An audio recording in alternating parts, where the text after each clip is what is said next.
I've got the looks and the charm of an old movie star. Cary Grant, if you will, so I find it bizarre that this girl should refuse to step into my car. She must be shy, she'll come around, it's just a matter of time. Aurora, Aurora, Aurora. Hello, people of the internet. Welcome to Screen Snark, a podcast about the movies that are in our eyes, on our brains, and in our hearts.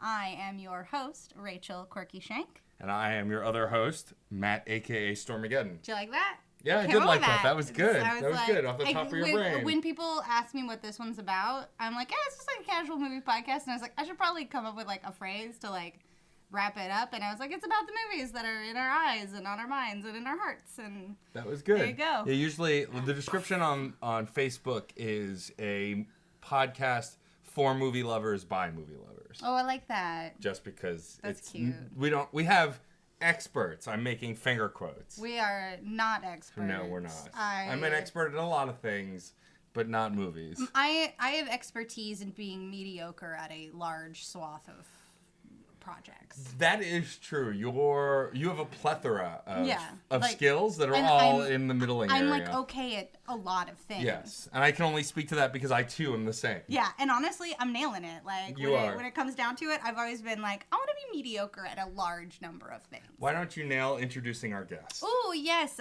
today we have the honor of being joined by. So I met this lovely individual at a party, and we were chatting, and she mentioned that she was writing a blog about Joel Schumacher movies, and I just went, will you be on my podcast about movies? And now here she is, Hannah Blechman. Welcome. That's me. Hello, thank you for having Welcome me. to the pod. Thank you. Welcome to this table. I'm excited. It's a nice Very table fun. and Thank a nice you. pod. So Yeah. I have hot pod. I have a lot of questions to ask, starting with the big one of why. But before we get to that, we have a tradition that we do. I'm so excited about that. Like, I just want to get through this By the part way, I to read. get to the other part. I caught up. I did the cliff notes this afternoon of the whole blog, just and read I the movies you've seen. Well, Yeah. so I read the movies I've seen and then other movies that I'd heard of but not seen. And like for me, the great thing about it was I love when I can get a sense of the writer's voice from reading them. And now having met you and only knowing you for 5 minutes, I can hear it's translatable, and I really like that.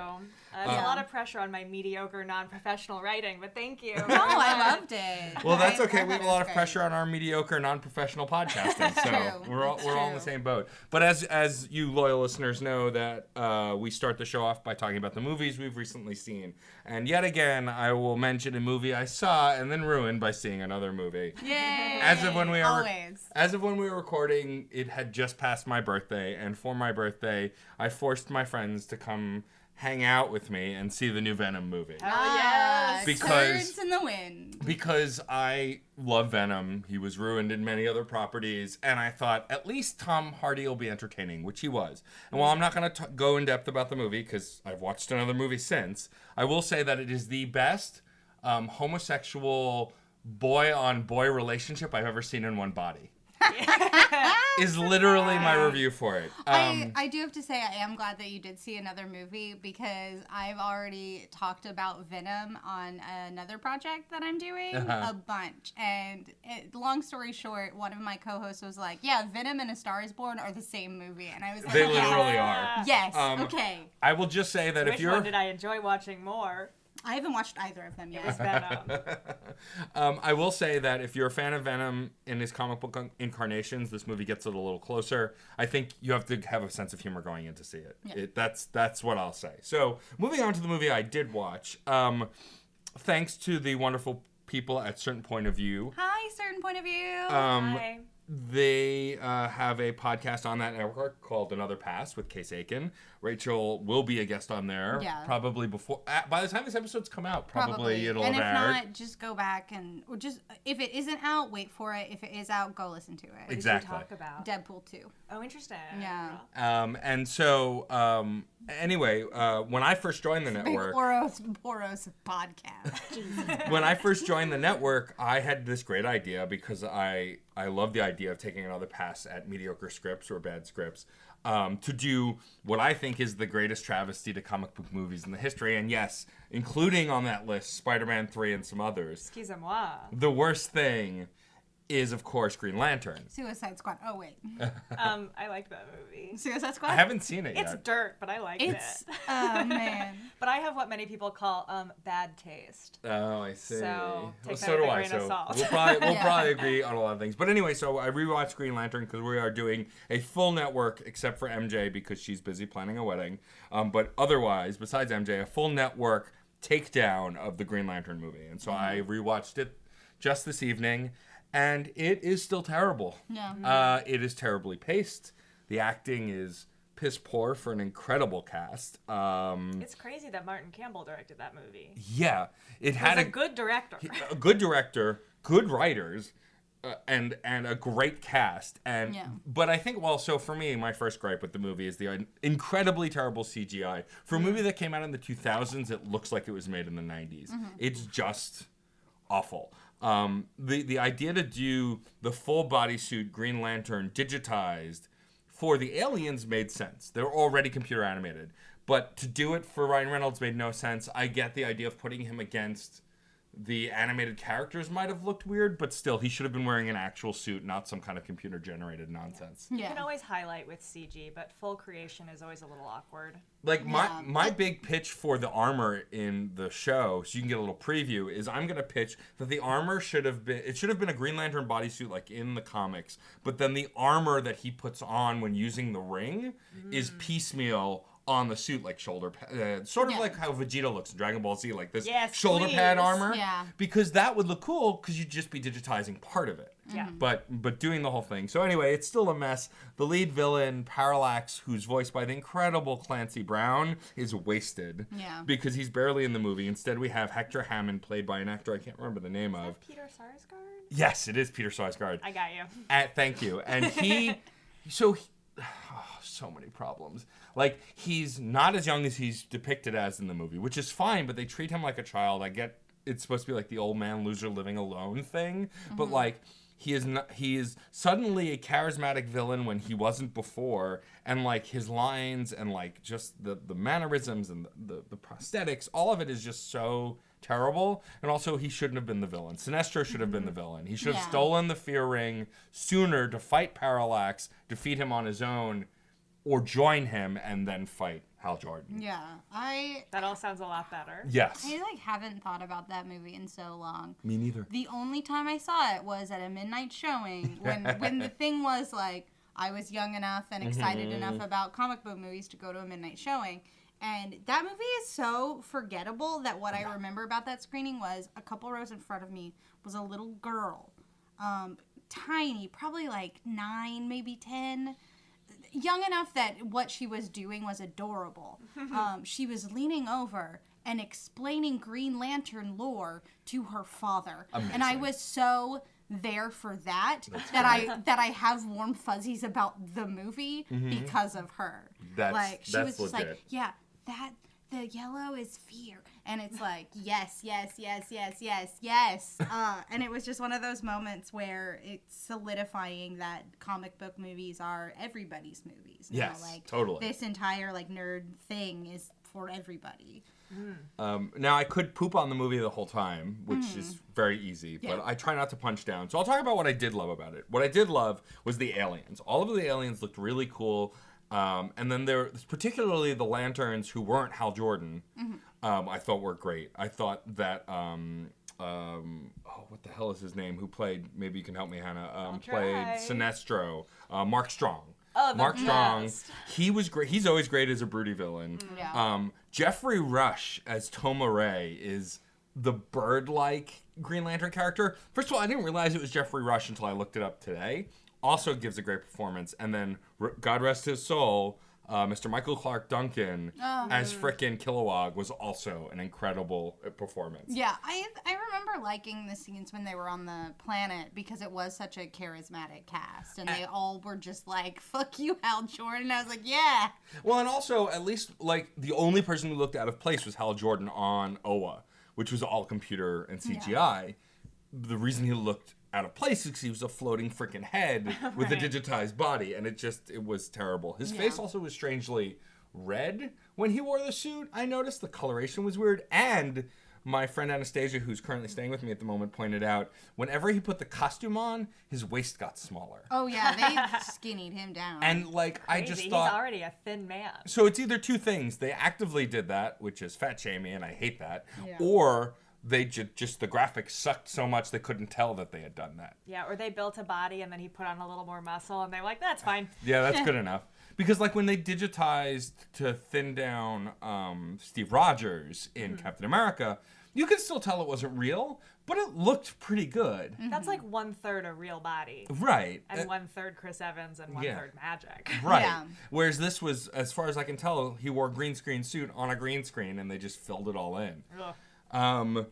Yeah, as a Hal Jordan fan and as a Green Lantern fan, this movie does not hold up. It's I probably hate it more now. So I didn't hate the experience. I rarely sit at watching a movie and hate it, like torture myself, because in those cases I'll turn it off. In this case, I would look at my phone. I watched a little bit. I sent out a tweet. I watched a little bit. Like, I engaged with it as well as I could at home, and I think that I understood the narrative just as well without taking it all in. But ultimately, for all of the power behind that movie, it should have been a success, and it wasn't. And I think it's mostly because they took a good property and gave it piss poor CGI and thought that everything else would make up for it. Yeah. And I think it really ruins the whole experience. I mean, the writing wasn't great either, but like there was chemistry between Ryan Reynolds and the female lead. Blake Lively. Blake Lively. She has a name She does. and a renaissance that is occurring right now. Yes, you Yes, are. a simple favor, yes please. You are absolutely right. I mostly just forgot her name. Like I forgot every other cast member's name that you've reminded me. But yes, Blake Lively and Ryan Reynolds definitely had chemistry, but it didn't last long. Like after every scene was over, you were like, "Oh wait, were they doing something? I don't Were they in understand." love? I forgot. Yeah. Yeah. So now to wrap up, so we can talk about better things. I'm hoping. What to sum up Green Lantern in 3 words?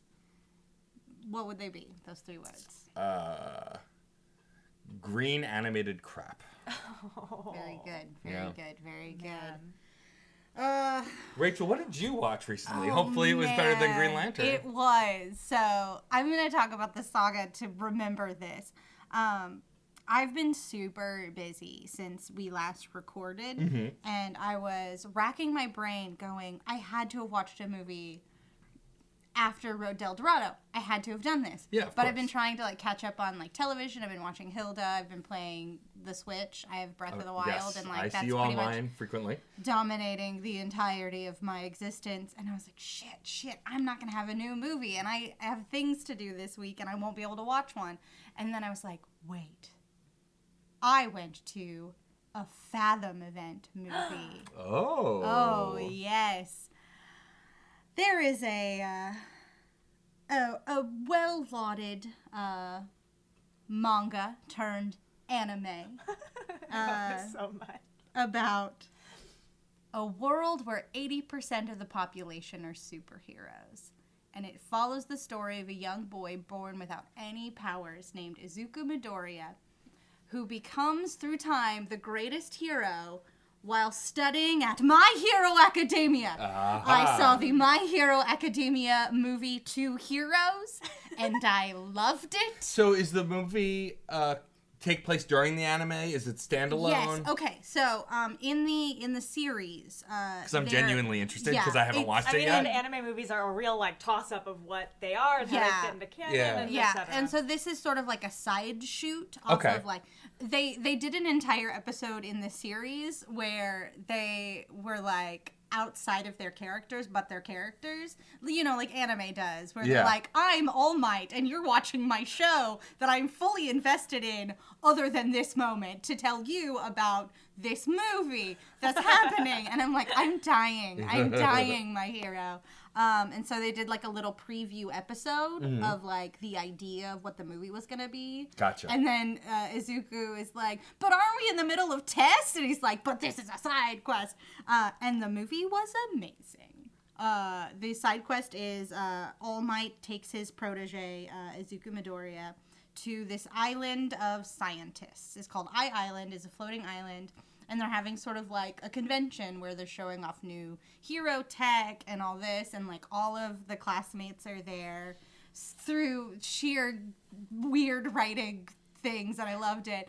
And then there's a big bad, and they have to fight the big bad that is like infiltrated the island. There's never been any crime on this island because of all the tech. Of course. And now it's the first time, and there's a twist, and there's a big battle sequence, and it was glorious. It was like, and there's something so great about being in a room filled with ardent fans of something. Like, it's an experience that I haven't had in a long time at a movie theater. Everybody who was there was very conscious of, like, they bought a special ticket for this special screening for this thing that they love, that they watch in their houses. You know, like, you watch it on streaming, like, you aren't, this isn't a community kind of thing. That's not television. And so to be in the room and everybody's, like, losing their mind when, like Icy Hot shows up, and they're all like, yeah! And everyone's, like, laughing at good jokes, and I'm pretty sure everybody cried during the battle sequence. It was so good. Are you a fan of the original anime? Yeah, I've been watching it. You've been watching it. It's recurring, so new episodes are coming out. They just wrapped up season 3, so I have to wait for season 4.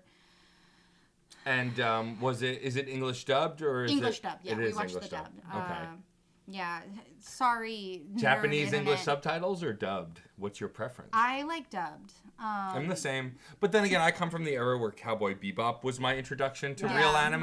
Yeah, and that's one of the Inuyasha was for tightest me.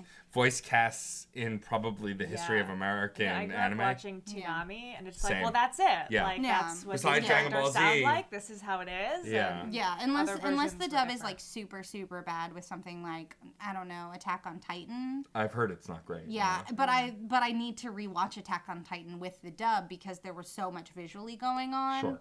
And then I always have this thing where, like, I'm reading the subtitles, and then I'll, like, do the normal thing that I do. Like, I'll look at my phone, and I'll be looking at it and go, oh, right, I don't speak Japanese. I don't know what's happening anymore. Because I've looked away.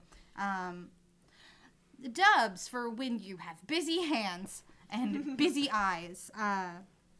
But yeah, it's hard to go into a lot of detail about the My Hero Academia movie because you have to be watching the show. And, Sure.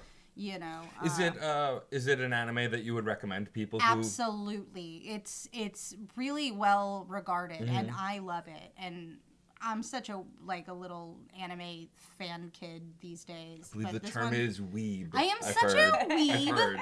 So I'm told. But I don't like walk around like saying Japanese words all That's the time, true. and I don't dress kawaii or anything.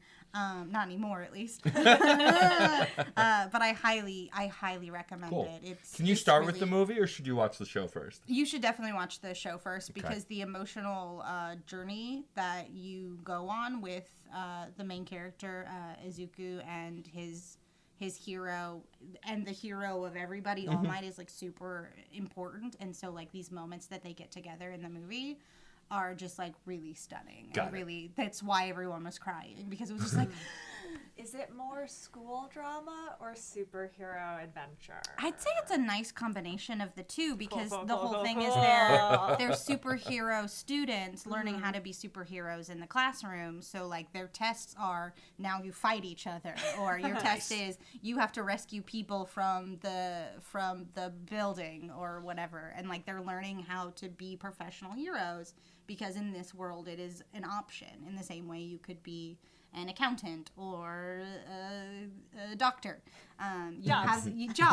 Being a hero is a job, and there's like a ranking system, and it's great. It's great. Like from moment one, I just love young Midoriya so much, and he's John in like a major way because like very excited, very like into learning the world, and I love it. And I love it. And I loved the movie. And I went with John Henry, and I went with our friend Wally, and I was sitting between them, and we were all crying. It was great. I love it. Before I ask you to wrap it up in 3 words, because we are both Switch owners, I have to ask then, are you going to get the My Hero Academia Switch game? Oh when it my comes God, out? are you kidding me? Yes, of course. I watched the trailer for the game, and I was like, I really want to be excited about this, but I have no idea what's going on. Oh, yeah, really funny thing. I don't know if you read the article written about Stella Chu. I haven't yet, but I saw it. It's in my to read. In the photo shoot, she is cosplaying as one of the characters right. from My Hero Yes. Academia. Yes. Bakugo, who's just a piece of shit, and I love him. I'm just so, Well, I'm glad your movie experience was better than mine. It was great.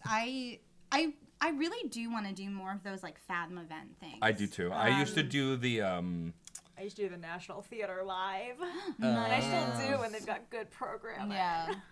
I used to do it's not Miss MST3K, it's the other one that they do Riff in Tracks? theaters. Riff That Tracks. would be it. I saw the Manus the Hands of Fate and Starship Troopers. Love it. Starship fun. Troopers one Yeah. was real good. A lot of Doogie Howser jokes. during Yeah. that I mean, one. appropriate. Yeah. Yeah. So what's your 3-word review for the movie? Oh my gosh, this is gonna be so hard. 'Cause I And have a so reminder many for our feelings. guest, it doesn't have to be a sentence. I No. tend to do Okay. sentences. Yeah. I'm But it can just learning be how to Yeah. 3-word It can just be 3 situation. words. Okay. The catchphrase is too many words. Words. But what if you smush them together as if we were speaking German? Ooh, I can't. I gotta. Good try though. I mean, You know the what? best thing about the German language This is that you is- can make a word that's 8 words. It's true. This probably won't mean anything to my My Hero watchers in the room, but to you, listener, who will know what I say when I say, it went beyond. All right. Wow. All right. Powerful. Beyond, yeah. Powerful. Yeah. To bring it back, though, the catchphrase of the show is go beyond plus ultra. So Sure. Love it. Okay. Yeah. All right. There you go. I'm there sure you it'll make go. more sense once I start watching. Oh, those anime babies punching robots. Oh, hell yeah. I love it. robots. I love punching. punching. So much punching. And there's lots of robots in I love anime. the punching. Tends to be anyway. And I like Yeah. that. That Yeah. means a lot to me. Yeah. That's like close to my heart and soul. Yeah. Honestly, My Hero is worth my Verve subscription. Like, Okay. hands down. I'll have to check it out. Right. I've been wanting to watch it. I'll have to pull the trigger on that. Cool. All right. Hannah. Me. Hannah. You. What Okay. is the most recent movie you saw? Before I say that, I just want to say that if I had to revamp a movie script, it would be 2017's The Mummy starring Tom Cruise. Okay. All right. Beautiful. I'll connect you Just with Case throwing after the show. it out yeah. there. Yeah. Got a lot of thoughts about the dark universe. Oh God. I almost saw I Frankenstein, but none of my friends would No. let me. I mean, I've seen it, unrelated to the quote dark universe, but I Very yeah, fun. I like Aaron Eckhart, and so I was like, I this wrote can't my be that bad. thesis in college on Frankenstein, so I'm legally obligated to see all Frankenstein adaptations. It's acceptable. So anyway, the last movie I watched was Friday the 13th, Part 6, Jason Lives. Oh, Wow. no. I've watched all of them. I just Yeah. recently did the watch, having never seen any of them except for 10 and the reboot, which is a crazy combination of Friday the 13th movies to watch. Yeah. Yeah, that but- is an interesting selection. Well, 10 used to play on the Sci-Fi Channel a lot. Well, right, Yeah. Jason X, because that's yeah. Jason Goes to Space, It is. essentially. It's a yeah. space- And it Jason. stars like 8 people who were on Sci-Fi Network shows Yeah. at the time, so Yeah. it makes sense. So I had seen that one, and then Jared Padalecki is in the reboot, and like I watched Supernatural, Oh, yeah. so I saw it, Yeah. and never, had felt the desire to watch the rest of them, but rented the first one when I was like 14, and the DVD menu scared me so badly I could not watch it. And then, Fair. so now I watched all of them. The first one is not scary at all. No. I'm very embarrassed. No. And having watched all of them, I was like, 6 is my favorite. And I was like, I should be sure. I'll just It's- rewatch it with the full picture. And yeah, it's my It's your favorite? Yeah. It's, I love it. It's funny, the one that stands out to me, because I can picture the poster is Jason Goes to Hell. Yeah, I hated that one. I hated that one too, but I just remember the mask with like the demon snake thing going through it. But I remember it being terrible as well because I couldn't tell you what it was about. It's like Yeah, I Jason can't Goes to Hell remember. is like they blow up Jason's body, and then this demon worm thing Oh, that's right. like takes over other people's bodies and kills people as if they are Jason, but they're not Jason. So you're like, who cares? Why isn't Jason here? Yeah. I want to be seeing Jason, which is the entire crux of part 6. Jason Right. lives. Yeah. Because in part 5, there's a killer who's like a copycat. It's not Jason, and I guess people were mad. So they were like, don't worry, Jason's back. They bring him back to life through supernatural means, which I think is a very smart move, because then Obviously. he can be like an unkillable machine, and you're not like, but wait a second, isn't he a frog boy who lived in a lake? I mean, the timeline of these movies are crazy. When you use human language to explain these movies, it does something. But when Jason is a lumbering, like, scary guy who never speaks and does not run and also cannot be killed because he is a zombie ghoul, it's much, much better. And Sure. the solution in 6 is they're like, we got to put him back in the lake, which makes sense. Sure. There's a lot of ideas in the movies that I don't think any of the movies play with. And an interest, like the idea that Jason might be afraid of water or deeply embarrassed of his messed up face, and that these are things you could use to combat him, are almost never used. Right, yeah. Which seems really cool and obvious, or that he has weird mommy issues and wants his mommy back.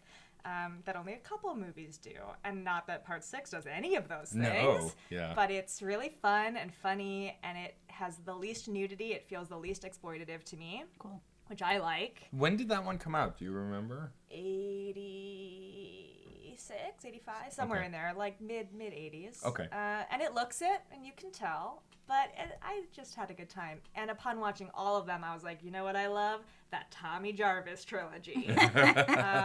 Where in part 4, it's little Corey Feldman, who then kills Jason with a machete, like bashes his head straight up in. In this part 5, it's some other dude.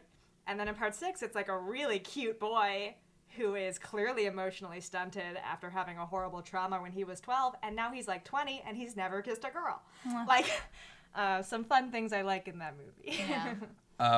It's funny with the Jason series, like I find that I remember scenes and like certain ways characters are murdered. Same with Friday the 13th, because those are of the same Yeah, ilk. that's Yeah, the same but- series, in fact. And You not mean Friday, like Halloween? Yeah, Yeah, I'm Nightmare sorry, on Elm I Street. didn't mean to like. No, you're fine. Yeah. A Nightmare on Elm Street, like It's okay. I was having trouble remembering which one was what. I was like, which one was the hockey mask? Yeah, it's Jason. That's it's the Jason. same. But like That even mask is so cute. in Nightmare Before Elm Street, like I remember when Johnny Depp dies, like he gets sucked into the bed and then blood shoots out. Like, Yeah. So scenes like that I really remember from those kinds of movies. But Friday the 13th never really sat with me that much. Like I remember watching the early ones, and I didn't watch the rest until I was like really an adult. And I don't know why those horror movies didn't sit with me. I think I broke Rachel, and I don't know okay? how. Oh no, I was just remembering my first watch of Nightmare on Elm Street with some people, and we were just like giggling at the movie the whole way through. But then whenever the girl goes to the medical office to have like a brain scan, in the background in the medical office, there's like this picture of a trolley with a cat riding the trolley wearing this like Hawaiian shirt. Because why? Because and one why of not? us caught it, and we were stuck on it for like half an hour, just like That is a this better cat joke riding a than trolley. any one-liner Freddy just being Krueger like- ever delivers. That's true. And like, there's a little cat in the trolley who's like wearing a conductor suit. It's the dumbest thing. It's like the fucking craziest prop in the world. I'm God sorry, bless I'm the crying. No, Sarah it's all right. I'm so sorry. You've educated us all, because now we have to all You go back and all look have for to it. watch Oh my it, and God. like you'll die. Oh my god, that cat. Nightmare on Elm Street, I really do not care for as a series because Freddy Krueger is so obnoxious and misogynist and Yeah, just like not absolutely. fun to spend time with, in my No. opinion. He's not fun. I like. Are you a Scary big horror Terry. movie fan? I am. Yeah. Okay. Love him so much. And so I was like, Halloween's fine. It's okay. A little too much mythology, maybe. Yeah. A little too messy. Nightmare on Elm Street is like, ugh, can we all stop saying bitch, please? No. What if we all stopped that? And then I was like, oh, an untapped well of 80s slasher movies. Oh, they're perfect. They're just right for me. That's a real Goldilocks, and it was Friday the 13th. And so, what's your favorite thing about 6? Because you said it's your favorite movie. Like, what do you love about it versus the others? It's a really good balance of scares and camp.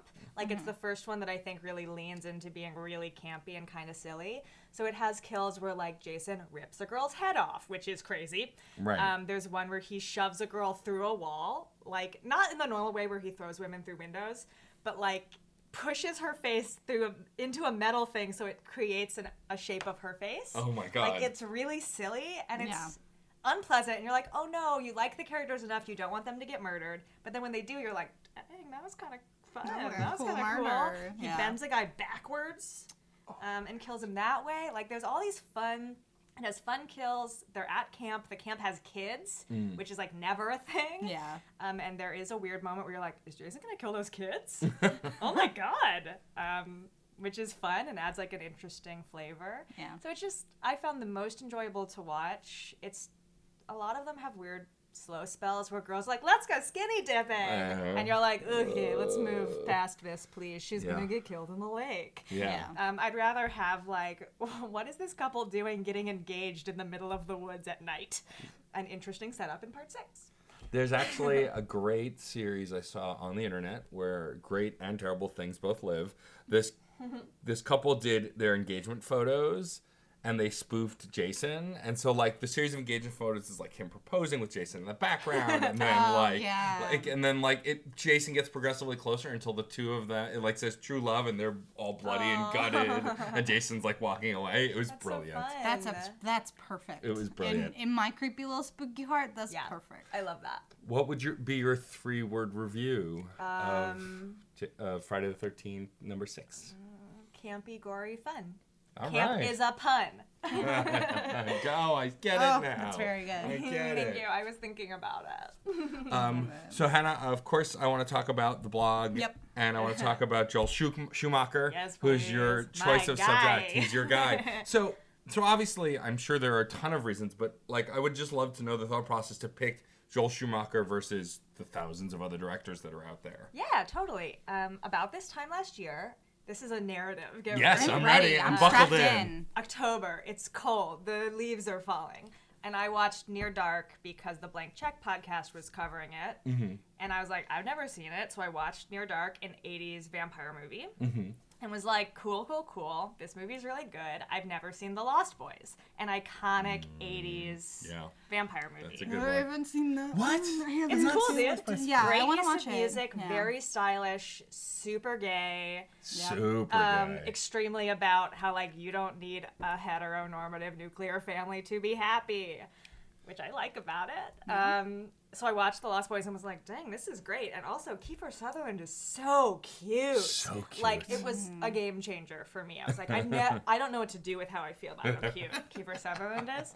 So I was watching, like, Young Guns and some of the early Kiefer Sutherland stuff, and I was like, maybe I should watch Flatliners to see if I really think he's cute, which is also a Joel Schumacher movie. Yep. Mm-hmm. Watched it and was like, is this my favorite movie of all time?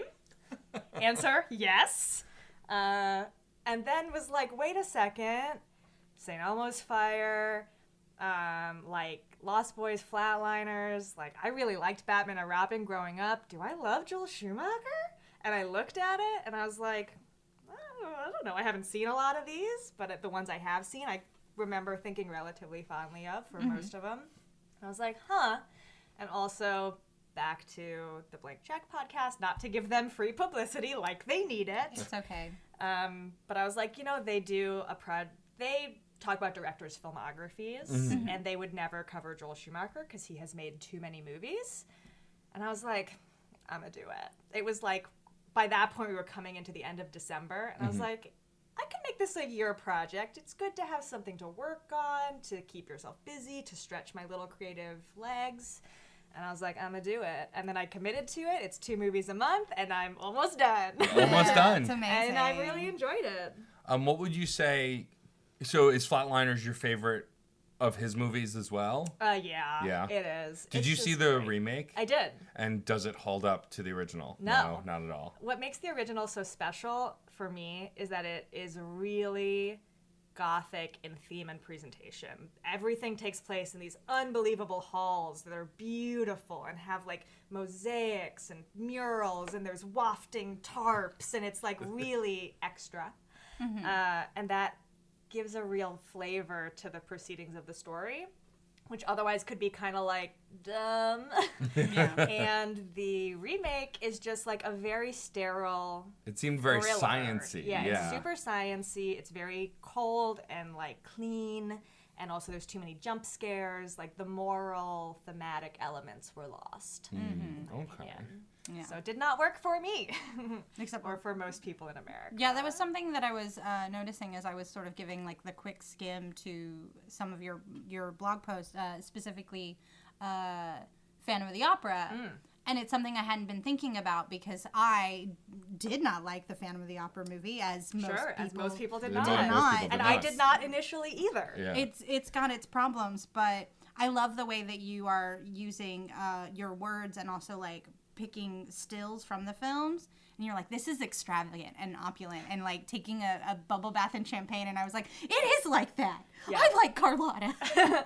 So many of his movies are really predicated on visuals. Yeah. And defined by their visuals, that to not give some examples of that felt like kind of boring to look at, and it's hard to explain. Like, imagine, if you will, you're in the opera populaire, the years 18, it's just like it's harder, and they're so beautiful. Yeah. Also, Even the movies of his that I think are bad have beautiful shots, camera moves. Yeah. Like, he knows how to shoot a face. He loves his actors, and you can tell. And he loves his background actors. I've never seen a director who spends so much time on extras. I listened to his commentary on Phone Booth, and he makes a point really early on to be like, Phone Booth was yeah, his. it is, and it's pretty slick. Yeah. Jumping off of what Rachel said, like when I read your the Batman one, because for me, like, so of all his movies, Batman Forever will always be the most famous because it's just so ridiculous, and like it only gets more ridiculous. But what I loved about it is like when you were talking about like the studio heads thought process, it really does make sense. Like if you want to do a fun, more kid-friendly Batman, of course you'd hire him. Hire a guy who's good at colors. Right. Well, and also like the big scenes that you posted photos of are so beautiful. Yeah. Like especially Edward Nygma's party with the giant Gorgeous. green like hourglass thing, like, and even the hideout, like when they were flying to the hideout, that giant the laser lights and everything. Like the scene setting was amazing. Not much else was. I think it's cool the way he takes the Tim Burton version of Batman and is like, but what if it was fun and colorful and accessible? And maybe it didn't work. Yeah. And it doesn't in a lot of ways. I'm willing to grant that, like, I can understand why people do not like them. Yeah. And I can understand why people are like, Batman and Robin is the worst. I get it. I totally He did Batman and Robin also. He did. Yeah, he did both of them. Which is like the most expensive. That was the most nipple critically one. reviled.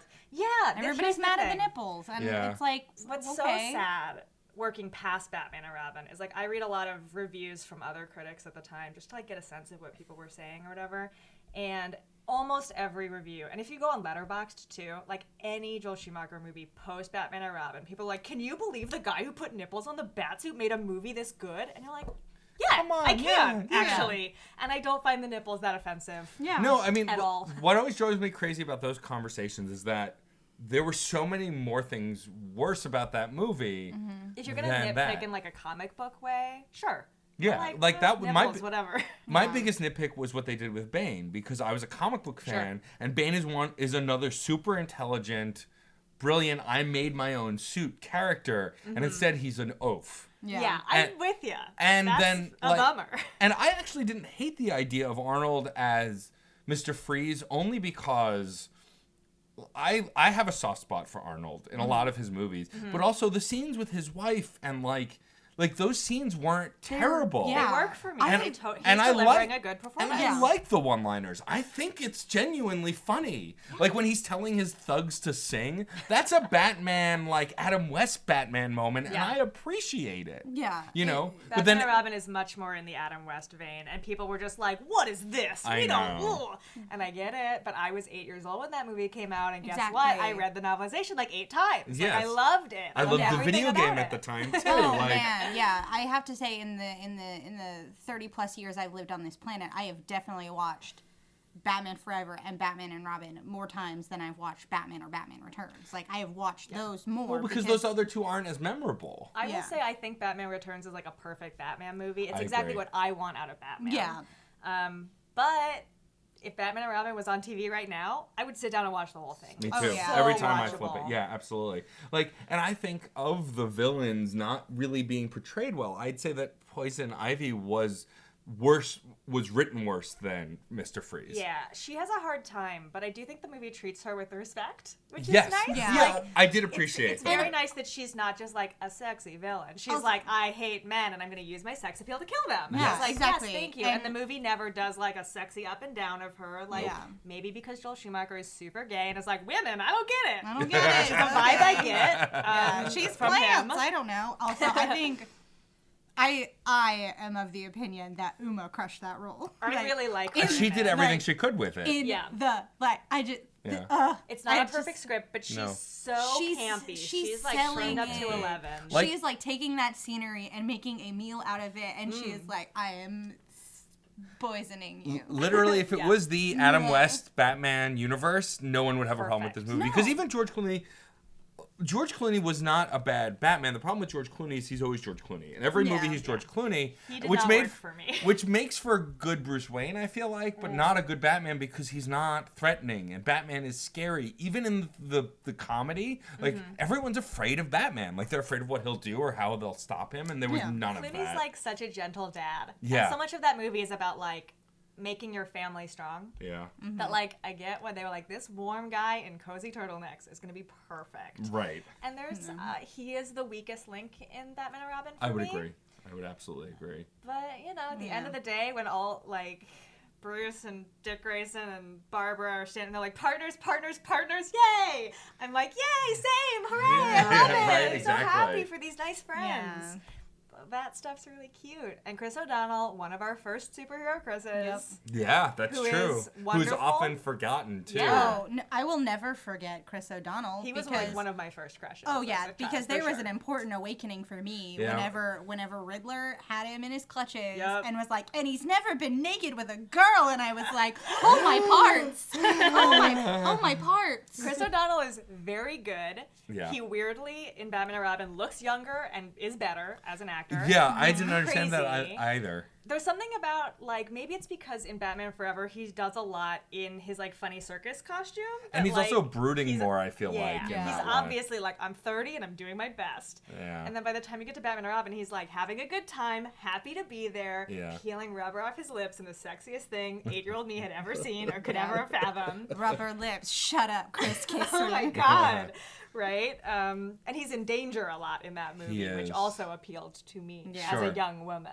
Sure. Well, I did appreciate that when they introduced Robin, they did let him continue to be like he gets into a scrape and Batman has to save him. Mm-hmm. They didn't really do the damsel in distress thing with Batgirl either, which Yeah. I like. Like she saves Robin at the end. she which saves is Robin great. at the end. She Yeah. saves. And he's like, thanks, love it. she saves Very Uncle respectful. Alfred. That's the only thing that drove me nuts is that They're she like, was what if they were related? related. Because we don't like do the Commissioner Gordon stuff, so this would be because weird. he's in it, to... but who knows? Yeah. Yeah. I understand the logic, but it is weird to be like, why? This doesn't. This doesn't make any Okay. sense. And how She's would sweet, she have though. never been around before since Alfred is like Bruce's oldest friend and Yeah. caretaker? Yeah, it doesn't. Possibly like father figure. And like beautiful Alicia Silverstone's like, I've been at school in England, and you're like, okay, Okay, sure, whatever you say. Keep flipping that hair. I love Yeah. it. So I mean, I feel like this could wins become and the losses. Batman podcast. there's so many other movies though. I know, and that's the thing that I loved about looking at your blog, and I'm looking forward to watching some of those movies and going back to it. Is that you're right. After Batman and Robin, everyone forgot that he was this great filmmaker Yeah. because that, a failing comic That's a book movie crushing can blow. ruin you. I get it. If it weren't for Deadpool, Ryan Reynolds would still be laughing off Green Lantern. But the fact that he redeemed himself by pulling Deadpool out of its grave and bringing it to life, people have let it go. Right. Yeah. And he's crack jokes at his own expense all the time. But a lot of directors, once they make a movie that flops, it tends to be this label that they can't escape. Yeah, and as big a flop as Batman and Robin is very hard to get out from under, and I totally get that. And I think that Joel Schumacher like realized that and was like, okay, I'll do other stuff. I'll do different things. I'll follow different genres, and I'll try different styles, and we'll see. He just likes to make movies. Yeah. He started out as a costume designer, but he has always wanted to make movies as a director, and just like took any inroad he could get until they let him direct, and then he was good at it. Yeah. And he just loves doing it. And I feel like superhero movies, like we have a lot of them now, but they're still kind of a curse. Like think about Sam Raimi. He made 2 good Spider-Man movies and then a flop. And when's the last time you really heard Sam Raimi's name in conversation? Even though he's doing stuff, and he's made a horror movie not that long ago, but it's just not. He's just, Spider-Man 3 killed people talking about him, and I hate that. Yeah. That's a problem with. I will blatantly and obviously blame white male fans if you don't like it at me, because all fans of all stripes are a problem, but I feel like the middle-aged entitled nerds ruin a lot of the comic book experience, and when you make a movie that doesn't work, they rage about it. Like, look at The Last and Jedi. Then the Yeah, studio or goes, if you're not hireable right now, Right, yeah. and then you're in director's jail, and then 10 years go by, and you're not making movies. Yeah, or you can take the opposite route and like ride or die for Zack Snyder. Yeah. Even though Zack Snyder's films are like hit or miss with the superhero. I mean, what really- multiverse, and they're like, release the Snyder cut. I'm gonna punch a baby. DC fanboys are gross. They are, It's and like, bad. Yeah. Take a breath, you guys. It's fake. It's fine. yeah, it's not real. He's great. Zach's fine. Yeah. He's fine. I mean, he's gone through a lot, Yeah, terrible but tragedy, but he's alive and he'll be he's fine. fine. And people being mean to his movies is not going to hurt him. He's Yeah. gonna No. be fine. Yeah, he'll So, live. like- If you hate his movie, it's still fine. It's fine. And I don't hate his version of Watchmen as much as other people do. I think that It's okay. it's okay, but I think I'd rather read the graphic novel because it's essentially a transliteration Yeah, of the graphic it's- novel onto a Yeah. screen. There's no choices being made in that adaptation. And so you might as well just read the graphic novel, which is he takes line for line. Yeah. And it's cool to see those actors do that performance. Yeah. I think, like, as an adapter of stuff, he's kind of interesting. He clearly has a style Mm-hmm. that is, like, what a Zack Snyder movie is. And that's Yeah. kind of cool. And I appreciate that from a director. I really do. But then I saw Sucker Punch, which is an original thing that he wrote and directed. Such a And mess. it's Squishing really my face. gross. Yeah. I hate it. And The thing is, like, for me, because I like 2/3 of Sucker Punch. Same. The first 2 framing pieces where it's like she's in an asylum, and to get out of the asylum in her head, she like dreams up a world where she's like a stripper who has to get out of that bad situation with a bunch of other women, and they all support each other, and Yeah. that's super duper. I like that. Yeah. Me too. I thought that was brilliant. I do not like the 3rd level Yeah. where they are like hot babes who kill things with swords. Like Yeah. that's just to look up a girl's skirt. It's just like Yeah. panty Yeah. shots, and I'm like, why did you undermine yourself like this? Yeah. It's so disappointing. it's also and it felt just very clear that he was like, that's what I really wanted to make. Yeah. And that really.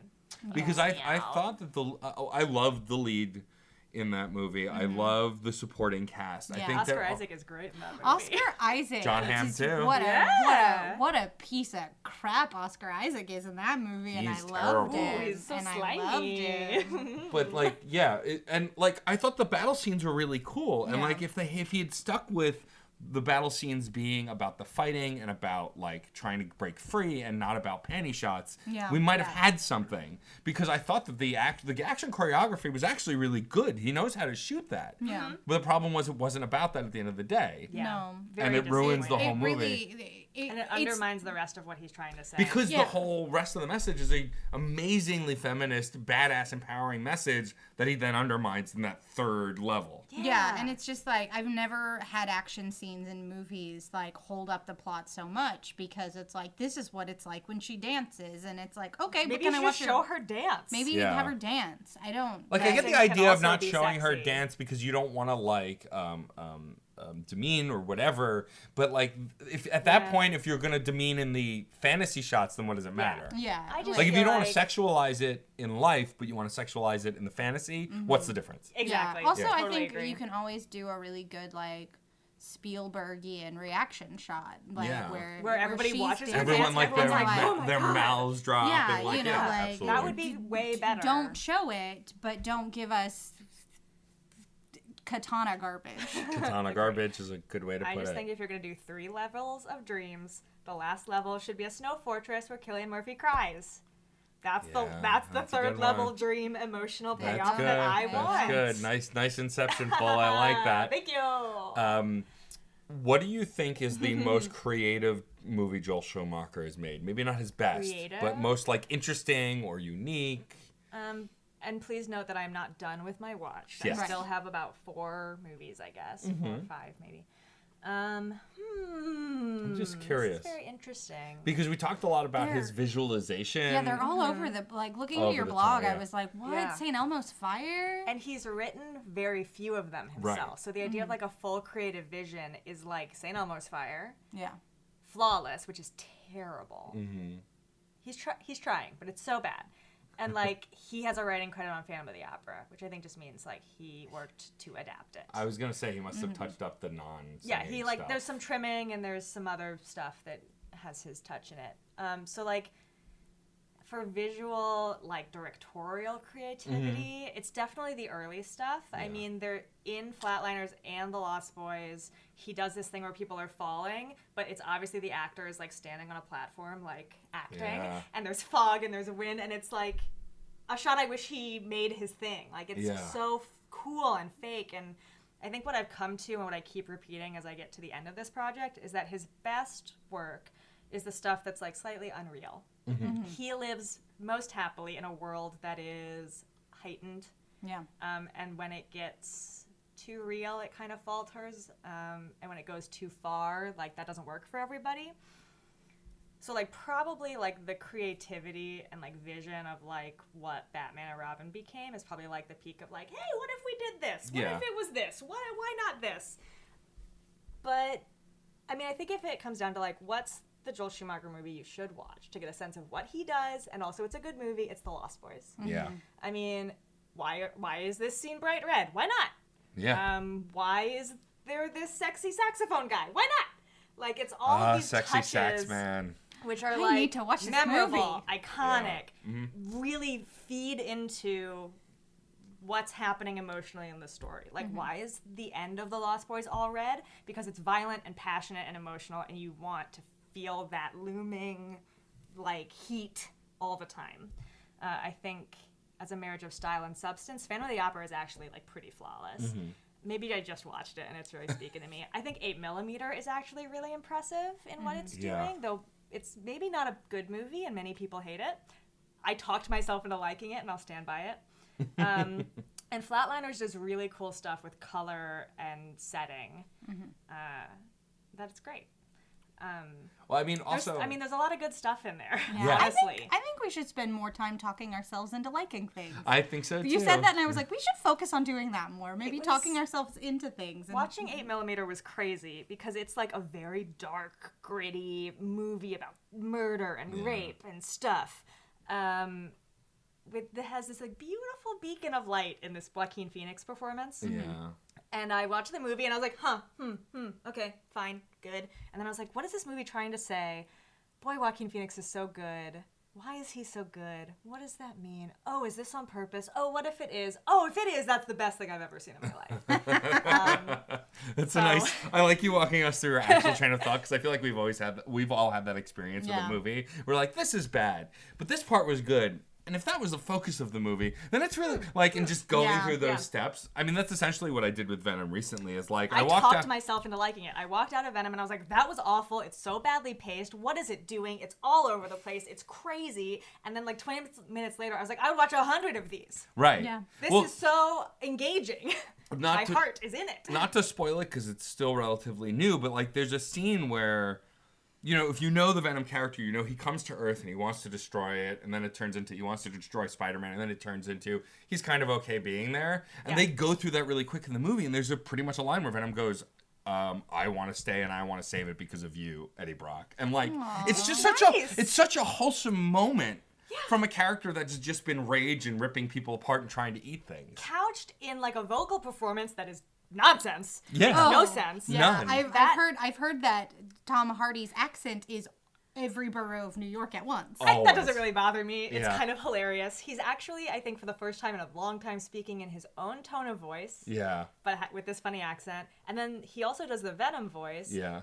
And like that voice is very like heavy and Growly. almost Britishy. Yeah. But the dialogue written for him is like, "Hey, dude, what's going on?" And you're like, "What is this? It's great. What is this character? It's so bizarre." I And have was to like, watch it. You really do. But like I know. that's what I think I like about so going back to Lost Boys really quick, because I think it's very important for me to say, when I was growing up, everyone's like, oh, Interview with a Vampire, that's what it's like to be a vampire. It's like, fuck you, Lost Boys, being a punk. I think those are not that disconnected, actually. I don't think so either, but it's just everybody always goes to Interview with the Vampires like the vampire movie, and I'm like, but Lost Boys. But the Lost Boys. In the 80s, all vampires were sexy rock stars. Right. Yeah. Oh, yeah.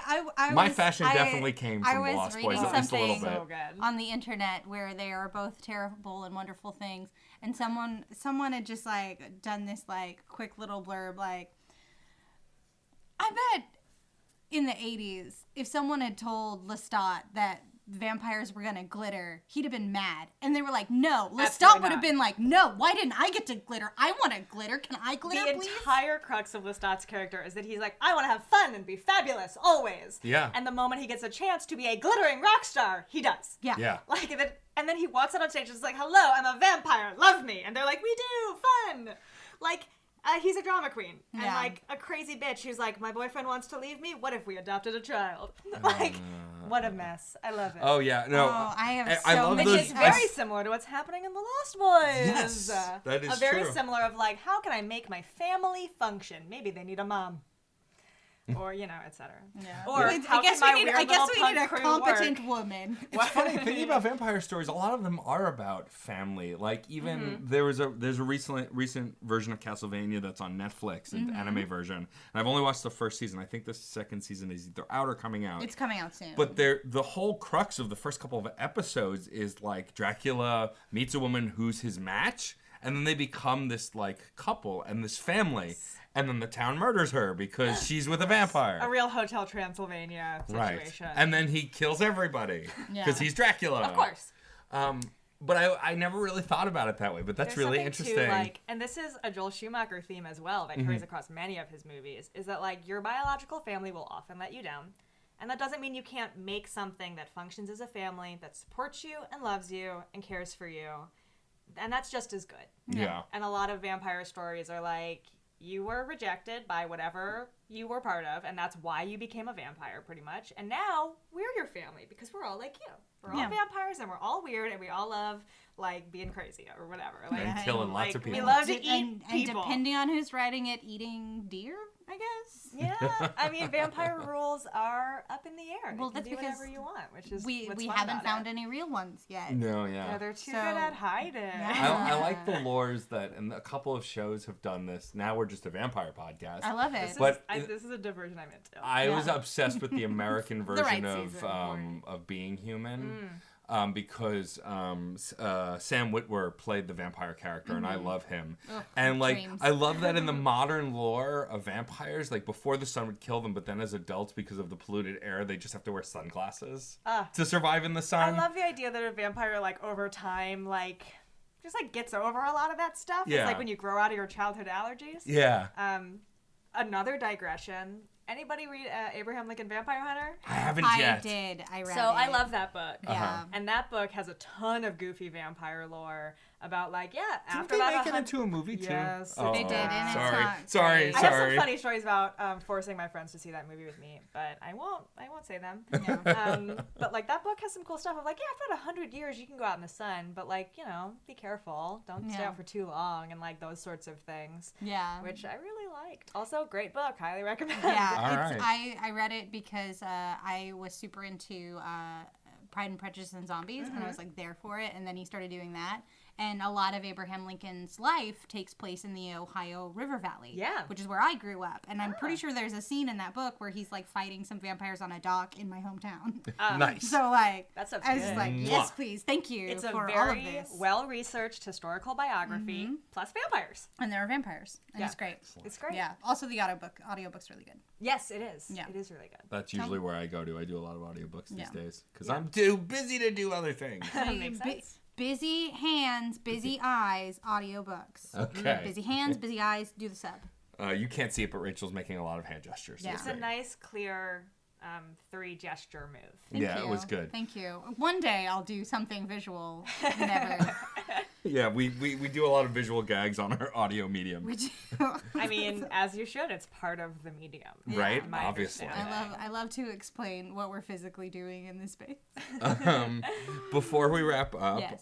Rachel is going to introduce our closing shenanigans as we have as well. Yes. Thank you as always to John Presnell for the use of the song Aurora off the album Fair Game featuring Stefan Remble. We love the song always. Absolutely. It's always in That's my it. head. Yeah, thank you. A big thank you, of course, to Katie Bug as well, who, aka Katie Delaney, who did our logo for the show.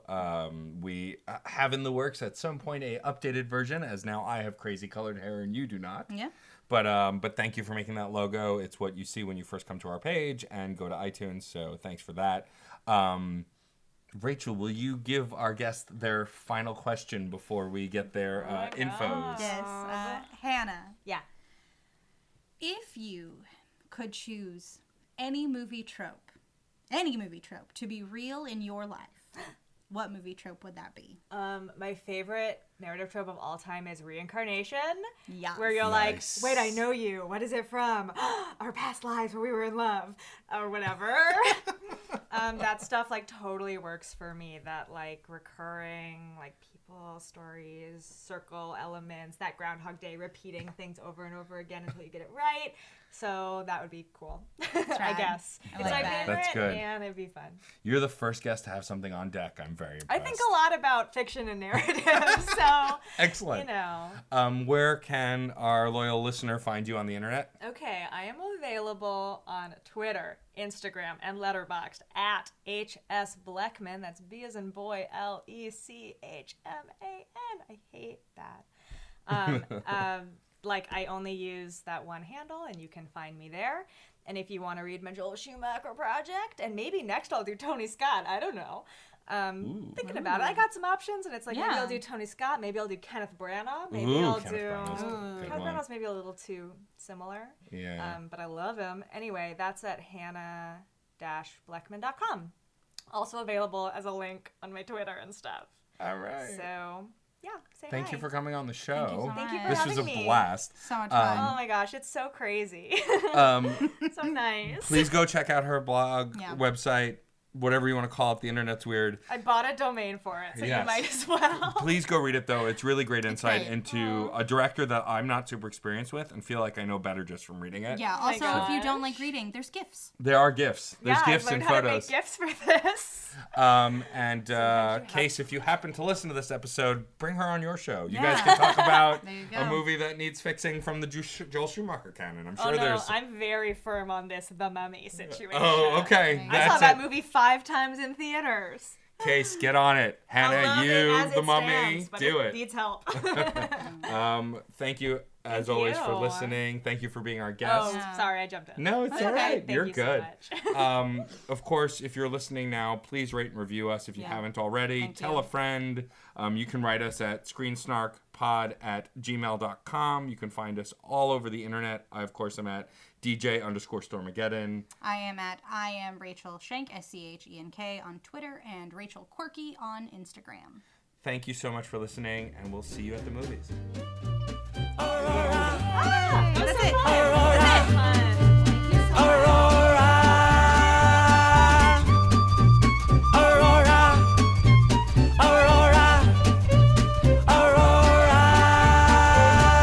Metal to magnet, she will be mine. Aurora.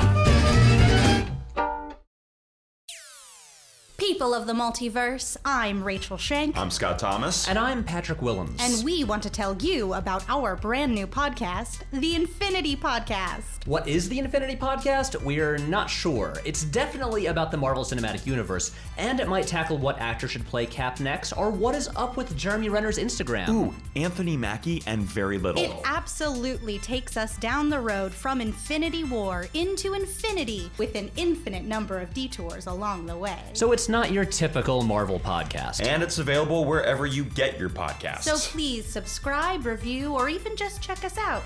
Destiny, like this podcast, arrives all the same.